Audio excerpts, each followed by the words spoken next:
What's going on, family? It is Sir here. I am not in my normal location. I'm actually away on vacation right now.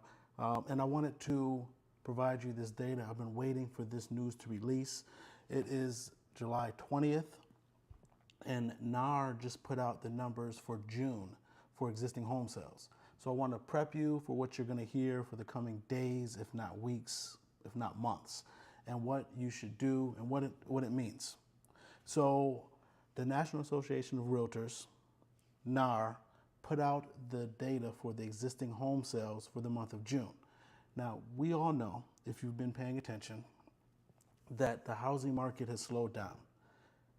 Homes have been getting listed, so there's more inventory available for you homeowners, and homes have been sitting on the market a little bit longer. But now we get to see exactly how many homes have sold in the month of June. And the numbers, they are not pretty. There was a huge decline. There was a 5.4% drop from May numbers and an over 14% drop, 14.2% from this time last year. Hey, what's going on, Tony? Thank you. Please leave a thumbs up, share this with others to just allow more people to know what's going on and just to get this insight that I'm trying to provide. So let's jump into the article right now. And those of you who are not familiar with me, again, I'm Sir Ashley. I am a realtor and investor here in the Carolinas. Now my team services up and down North and South Carolina, but I primarily am in the Charlotte area. So that's what I'm going to talk on national, but as we jump into this data, we're going to go into the different regions and what that means for you, because real estate, well, again, it's nice to know what the national numbers are, what's going on. It's very local. So you need to take that with a grain of salt, but see what's happening in your area right now. So right here, we have this article. It has, let me get my pencil. Highlights is that sales dropped 5.4% in June from month over month and 14.2% from a year ago. Now, that is to be expected. Since interest rates have been going up, the amount of properties going under contract have been going down. So there's been less home sales and more inventory as these interest rates have been going up. Here he is, a quick little snapshot right here. Right now, we are at 3 months inventory. Now, a balanced market, meaning it doesn't favor the buyer or the seller, is right around 5 to 7 months. 6 months is what is commonly said, but anywhere between 5 and 7 months is a balanced market, meaning the sellers don't have an upper hand and the buyers don't have an upper hand. You get to negotiate freely without anybody having undue pressure. So while you will hear news about the crash that has happened, and I do mean there has been a significant crash in transactions, there has not been a crash in pricing. If you see right here in the bottom, you'll see that right here, the median home price actually went up 13.4% year over year. So if you would have bought last year this time, you would have over 10%, over 13% appreciation if you were to sell right now. Now, I want you to take that in context, because in the past 2 years, we've had about a 25 to 35% appreciation in home values. And interest rates were in the 2s, 3s, and 4s during that time. Right now, they're in the high 5s, low 6s, depending on your credit score. May even be in the 7s, really, depending on your credit score if you don't have good credit. Hey, DC, please reach out to me. I'd love to talk to you about buying in Huntersville, North Carolina. About builders dropping prices. I'm actually going to touch on that a little bit later in this video. So please stay tuned and please ask your questions. If I don't get to it, shoot me an email, shoot me a text. My info will be in the description below. So we see that prices have gone up. Now, the chief economist from Realtor.com, or for NAR, says that falling housing affordability is taking a huge toll on potential homebuyers. That's not news to anyone. With the, not only you're getting hit double time with the increase in median home price going up and the increase in mortgage rates. I would say mortgages right now are $500. The average mortgage is $500 more expensive now than if you would have bought in the beginning of the year. That's just because of the increase in interest rates. Is there a way I can turn the volume up? Let me see. What about now, Leo?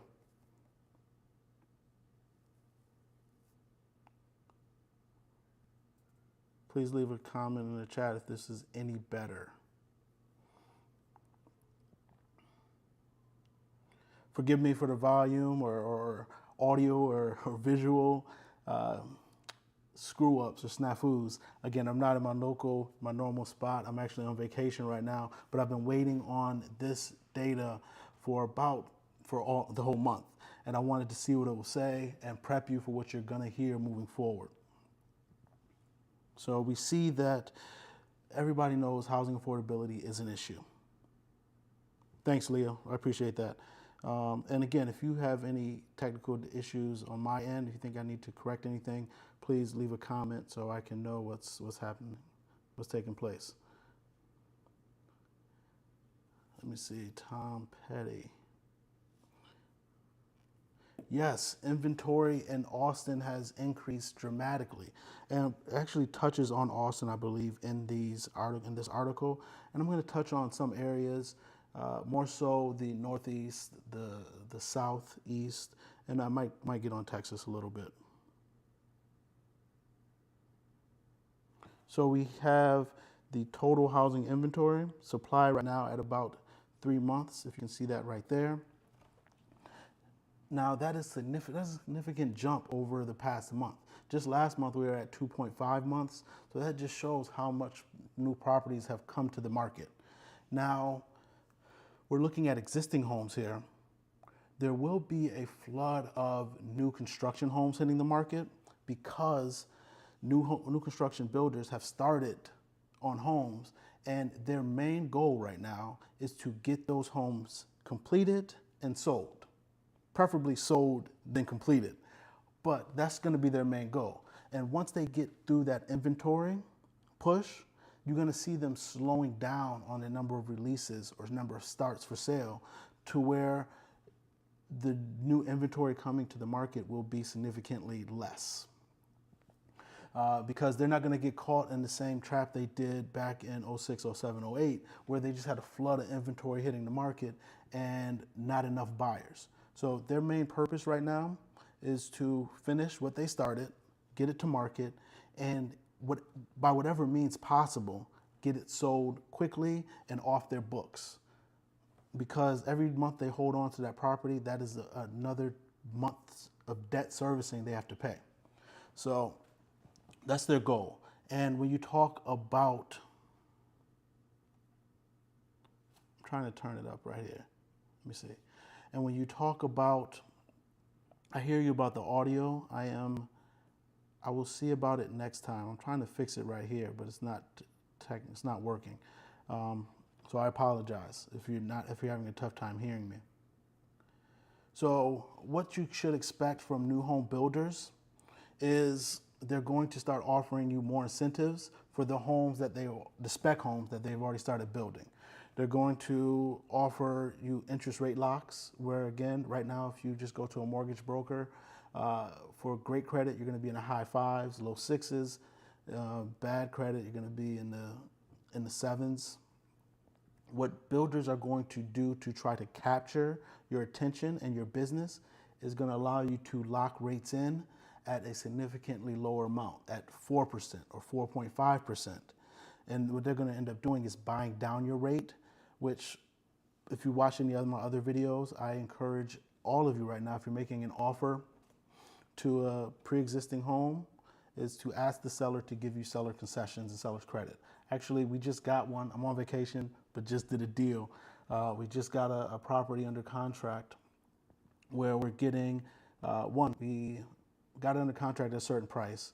After inspections, we got it lowered about 4 or 5,000, and then we're also getting back about 3,000 in seller's credits, where that's going to buy down the rate to make it comparable to where she's going to be getting a low 5 or a high 4 in front of her interest rate. So that's what builders are going to do. They're going to go big on incentives. They're going to, incentives, I mean, as far as lowering your interest rate, buying down your interest rate, locking it in for an extended period of time. They may even start offering washers and dryers again, refrigerators. They may start offering blinds, because a lot of new construction homes right now, they don't come with blinds. And that's another, what, $2,500 to $5,000 expense is just blinds. It can get real costly depending on how large your home is. So you're going to see that from a lot of builders. And the last thing they're going to do is lower price. They're not going to want to do it, but they will do it if they have this inventory that is just about near completion, to get it off their books. And they have the leeway to do so because, hell, we just saw that prices increased 13.4% nationally year over year. So they can reduce the price 5% and still come out year over year ahead. So that's what I mean when I say pricing is not going to crash. You're not going to see a crash in home prices this year, because year over year, I just don't see it happening for a couple reasons. One, the affordable housing, houses that cost the least, aren't being produced. So if you don't have those homes on the market, those numbers aren't existent. So you don't have the $200,000, $300,000, even $400,000 homes anymore. That's going to skew the numbers automatically to the high side, to where you're going to have homes that were quote unquote affordable. They're now asking $450,000 to $500,000 when they were asking $250,000 or $300,000 just last year or 2 years ago. Yeah, no, I should. I need to hit up Jeremy and talk to him about what's going on in Austin, and just talk about the differences between what's happening there and then what's happening here in the Carolinas as well. I enjoyed Jeremy and the three amigos, or two amigos. I was the honorary third amigo. Hey, what's going on? What's going on? So that's why I don't see a crash in home pricing, because the affordable homes just aren't existing on the market. So if you remove that segment, that just means all the numbers are skewed higher. Now, what I do see, which we saw in 2018 and 2019, is transactions dropping significantly. There was about anywhere from about, I would say, 3 to 4 million transactions in 2018, 2019. It's just that the real estate market has been crazy. We had 6 million transactions, I believe, last year. We're not going to do that for several reasons. Interest rates aren't as low as they were. That means less people can qualify. And home prices have gone up significantly in the past year as well. So that was an aberration. And during the pandemic, a lot of people who were in condos or smaller houses realized that they needed space or wanted space, and they made the move already. So if a significant amount of population has already moved within the past 2 years, that just means that less people are going to be in the market to buy or sell. I'm looking at some questions right now. Yes, about 1 month inventory here in Texas and Austin. And so right now, the Charlotte market where I am, we're at 1.1 months inventory, the Charlotte region. Now, Charlotte proper is a little bit tighter than that, but the Charlotte region, which includes about 10 to 15 counties, has about a 1.1 month supply of homes, which again is not an even market. It's still a seller's market. And you can have a 10% price drop in the asking price for right now and still come out ahead year over year. Meaning homes in the Charlotte area, I just put out a stat on the community page they appreciated almost 19% in the past year. So just because somebody put out a home at, 500,000, they can reduce it 10%, and still, once it's on the books, it will still show a growth of I'm sorry, I can't do math right now, of about 10% year over year growth. So you're still good. Let me go back and let's go into the numbers regarding this article. Now, one thing it did note that I do want to highlight, it marks 124 months of consecutive year-over-year growths. Now, is that sustainable? Absolutely not. We cannot continue having year-over-year, month-over-month growth. That's just, with any business, you can't do it. So, if you would have followed me in the beginning of the year, I told everyone, when should you start buying if you were on the fence and didn't have to buy right now? And I told everybody August. And it's lining up to be right around that time where this news is going to drop.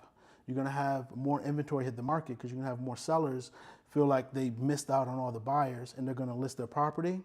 So August is the proper time, but give it about 45 days or so after August, so September 15th, to let things clear out so you can see which sellers were just putting a price out there, hoping they get something, or which sellers actually need to sell. And then you can see if those houses are still on the market, you can offer them very favorable terms for you, the buyer. And to you sellers out there, you need to be more realistic. If you're coming to the market with a property right now, I say you undershoot it as opposed to overprice it. Because if you overprice it, you're going to be chasing the market down. You don't want to do that.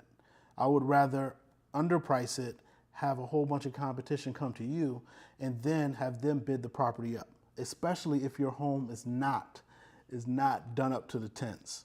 If it's not done up all the way, please price it lower, have more competition, and let the competition bring the price up. But do not overprice it.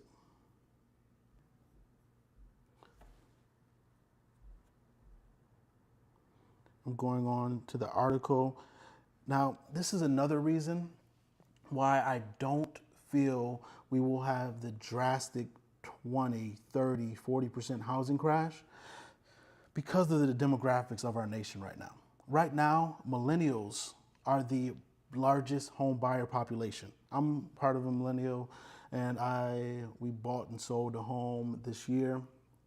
So I fall in this demographic to where just last month, first-time home buyers were responsible for 30% of the home sales.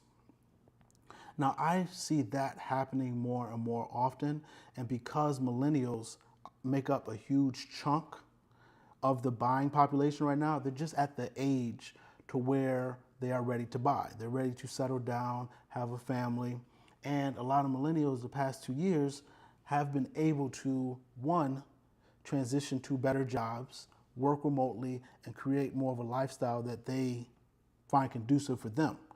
So the demand for millennials wanting housing, in my opinion, is going to buttress any kind of significant decline we see in the housing market. So yes, inventory will pick up. We need about double the amount of inventory right now for it to be a balanced market. But counteracting that, you have thousands upon thousands of millennials ripe to buy a home. So with that demand, they're going to have more selection, and they're going to be able, or with that, the increased inventory, the millennials will have that selection and be able to pick and choose which property they actually want. And that demand alone, not including Gen X, baby boomers, or anything like that, but just the demand from the millennials, I believe will keep the housing market strong enough to where you'll see modest appreciation over the next 5 years, where you'll see 2 to 5% of home appreciation, which is healthy.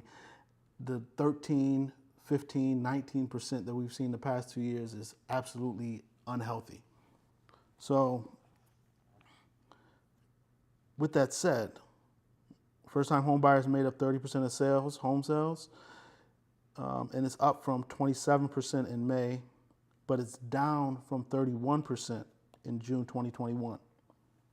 Now, in the beginning of the year, we heard a lot about investors pulling back from the market. Now, we see that because of the rise in interest rates. But in this article, we see that all cash sales made up 25% of the transactions in June, and it's actually up from this time last year. So investors are still out there. If you're in a market where homes are quote unquote still affordable, they're still buying because rental rates right now are skyrocketing, especially in the Southeast where there's no rent control measures. You can literally go up on your rent every 3 months if that's the sign kind of lease you decided to sign.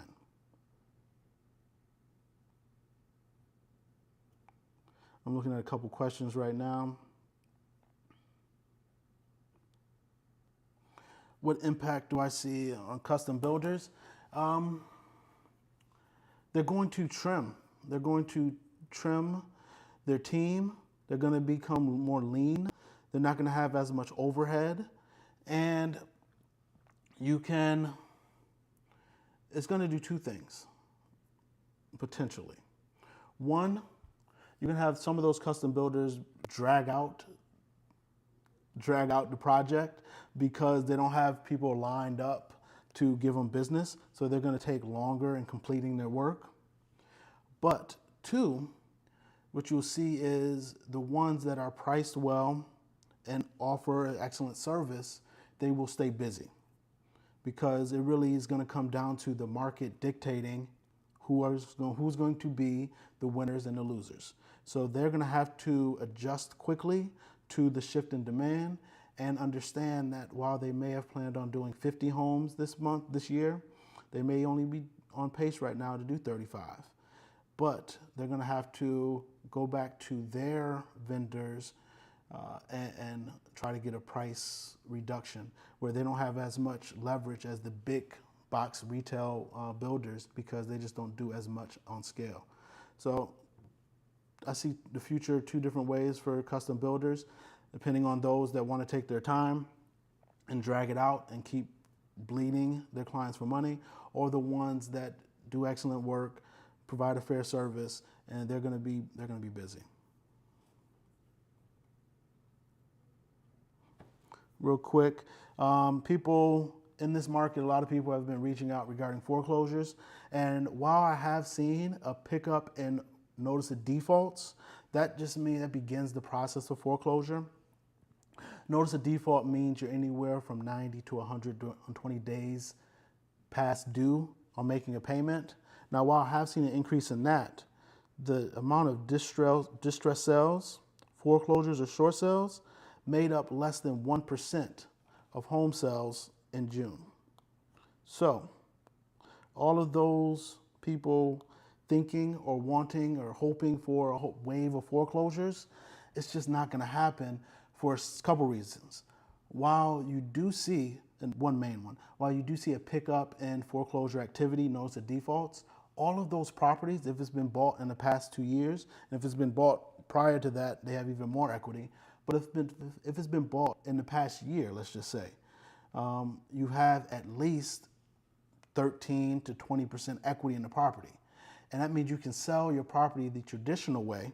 Yes, you found out you got a notice of default, you're behind, but you don't have to wait for it to go to foreclosure sale. You just can sell it the traditional way and still make a profit.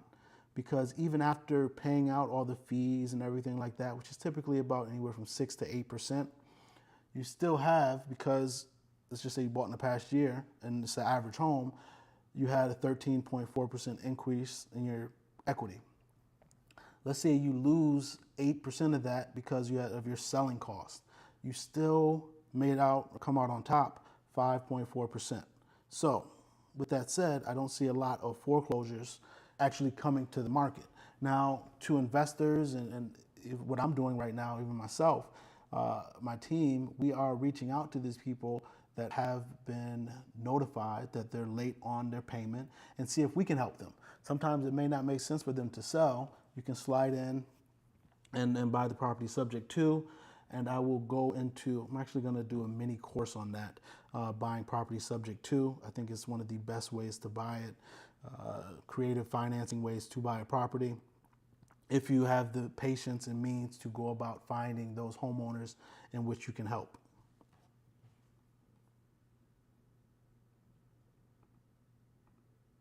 So yes, home builders throughout the area are going to quote unquote reduce their prices. I got an email Friday from one home builder, one telling me they're going to double my commission, which is a welcome, right? Commission bonus. But then two, they actually reduced the price $10,000.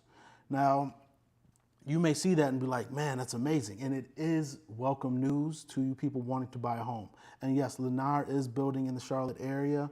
They're building a few places in the Charlotte area. One huge community in Fort Mill, and then another community they're finishing up in the Palisades, Brightwater. Celine, reach out. We can help you. My team and I can get you in contact and find out which property, which subdivision is best for you. And they have others in the area as well. But I say this to say that they can reduce the property $10,000, but it's the same property. So they reduced the property and now it is like $440,000.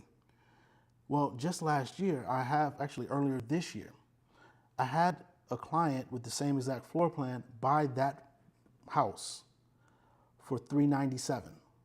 So it cost them the same amount of materials, right, and materials and goods to build the same exact home, but they were selling it for $50,000 more, and now let's say $40,000 more, $44,000 more. So yes, in the short term, it looks good. It looks very good that they're reducing their price. But when you take a step back and look at all the numbers, they're still coming out on top year over year because they're charging people $40,000 more for the same exact home. And last year, this time, that home was $100,000 less. So, Ryan, I mentioned creative financing sub 2, how to communicate to lenders, and do you consult with attorney before doing those types of deals? I will, to answer your question right here, one, I communicate with the lenders because I'm able to get a third party authorization to speak on the behalf of the borrower, and then talk to an attorney beforehand. Yes, personally, I do. I'm a former practicing attorney, so I'm familiar with these documents, but even still, I still have a couple real estate attorneys that I rely on and get feedback on to make sure that everything is by the book, because laws change, the way the courts look at things change, so you want to make sure not only you're protected, but you're also protecting the seller as well, because you don't want anybody angry with you because you did not handle that situation properly. In the small mini course I'm going to put together, I will include the documents that I use and talk about how to reach these quote unquote home sellers, where they're not even home sellers, they don't know they're home sellers, but you're able to help these people in this situation. Question, are they doing plot premiums? Yes, they're still doing lot premiums. Not as much, well, depending on the builder, not as much. You still see premiums anywhere from $5,000 to $20,000. A year ago, we saw premiums $50,000 up to $100,000. So not as much depending on your location, but yes, they're still doing plot premiums. So I want to touch on a couple more things regarding this insight or article from the National Association of Realtors. To those of you who are new, please hit that like button, share this with your colleagues and friends. I'm Sir Ashley. I am a realtor and investor here in the Carolinas. And on my channel, we talk about personal finance, real estate, and the Carolinas. And today, NAR, National Association of Realtors, put out what I've been waiting for, which is the release of existing home sales. And I know what people are going to run with and talk about, man, everything's crashing, homes aren't selling and everything like that. But I want to put it in perspective. so you're aware and how you can act moving forward. Yes, home sales have dropped off a cliff. It's over 14% decline from this time last year, but that's to be expected with the increase in interest rates, and a lot of people that were in the market to buy have already done so. They've had 2.5 years of extremely low interest rates. It's just those of us that waited, we're trying to get in on the party now. And some of us waited because we felt like it was the best thing to do, and I get other people waited because they just could not entertain those high due diligence amounts and high earnest money amounts. So I get it. But now is your time, as this inventory builds up, to take advantage of this market and to, one, make your offers. Make them competitive, but make them friendly for you. Make sure when you make your offers that you're asking the seller for seller credits. So that way they can do one of two things, or maybe even both. You can use it to lower your closing costs, amount of money you're going to bring out of pocket, or you can use it to buy down your interest rate. Meaning if the rate right now is 5.75%, you can use seller credit, $5,000, $3,000, and put that toward buying down your interest rate to where it's in the mid fives or low fives, as opposed to getting that 5.75%. So different ways you can go about it. Do you think the market will crash? Now, crash, different people define a crash as different things. But to answer your question, no, I don't think the market will crash. I personally define a crash as a loss in value of 20% or more. I don't see it happening this year. Well, one, because we're already up about 18, 19% year over year right now.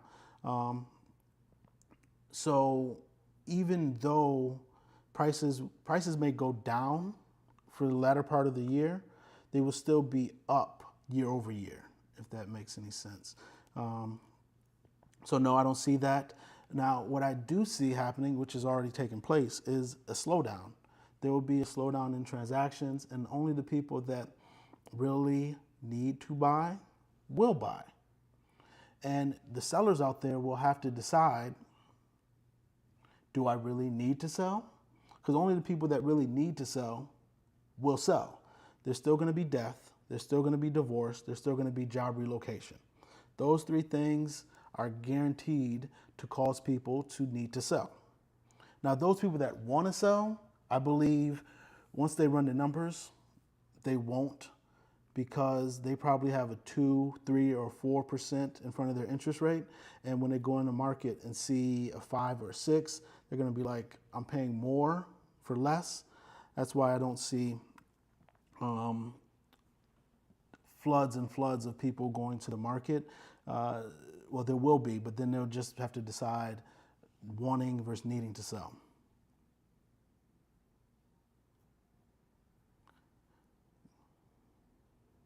Yes, Stella, this will be available to watch later today. I wanted to jump on right now. I don't even know how long I'm going about 30 minutes right now, because again, I am not in my normal scene, not in my normal environment, and I want to go out and enjoy the family. So I wanted to at least share this information with you. And again, I keep getting distracted. I want to touch on a couple things about market trends. Now, we had somebody mention Austin, Texas. You had the highest amount of share of homes decrease their price, and that was over 24% of the homes decreased their price in the past month in Austin. That's because, one, prices in Austin have gone crazy. They've gone bonkers. So yes, a lot of people went to the market and had this wish number that they wanted to get, where it wasn't really in tune with logic and what the market was saying. So once they got the feedback that this is a wish number, nobody's going to give it to you. That was, if you wanted a wish number, should have put your house on the market last year.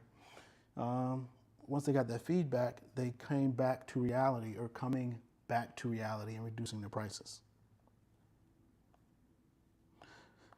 So regional breakdown. Here we are in the Northeast, existing homes was unchanged from May, but down almost 12%. Existing home sales was down almost 12% from this time last year.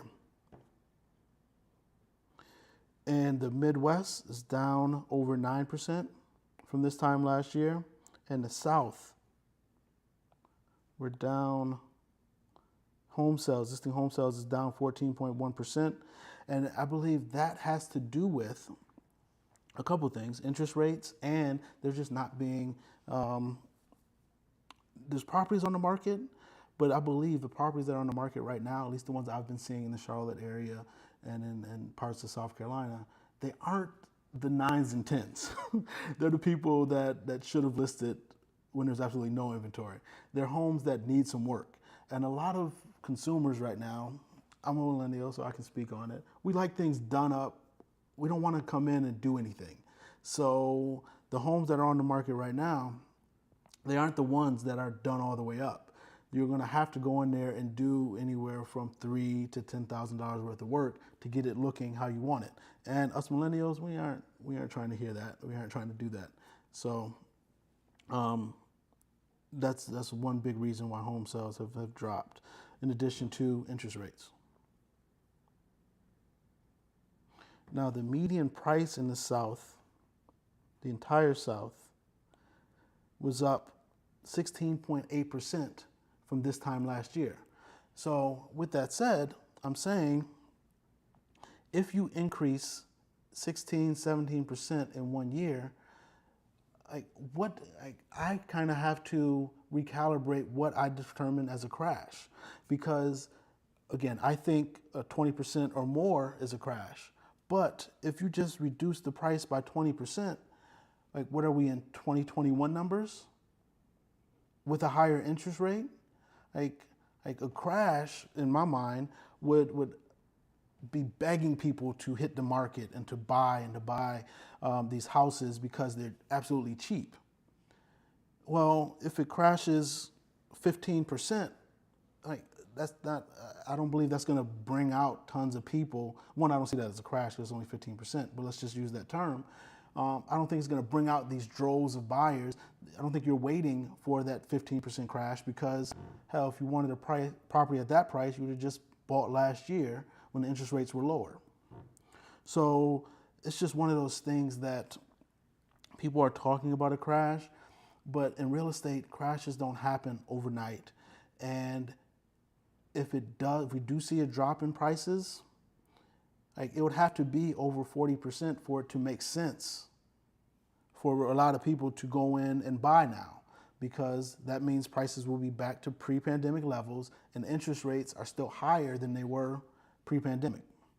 So people that are waiting on a crash, the numbers just don't, I don't think numbers make sense. You're waiting for a number that's not going to come.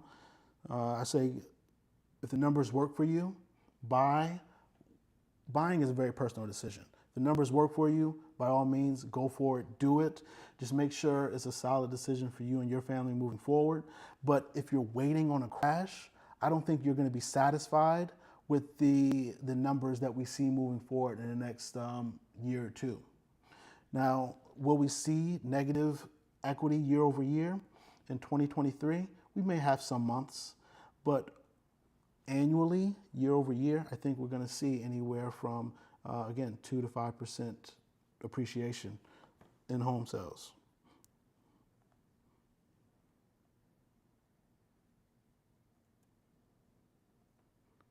So I'm just looking at this report. I think that's what I wanted to touch on, the different regions and what you can expect hearing about a real estate crash. But yes, transactions have fallen off a cliff.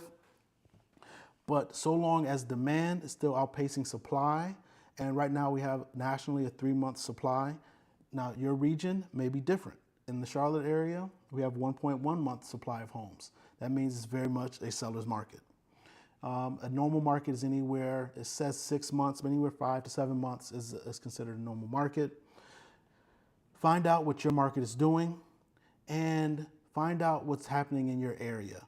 I feel like just looking at cities is not going to do you justice. Find a zip code that you want to buy in, a subdivision that you want to buy in, and keep track of it. Keep track of those numbers, because that's what you need to be looking at to when you're putting together your offer.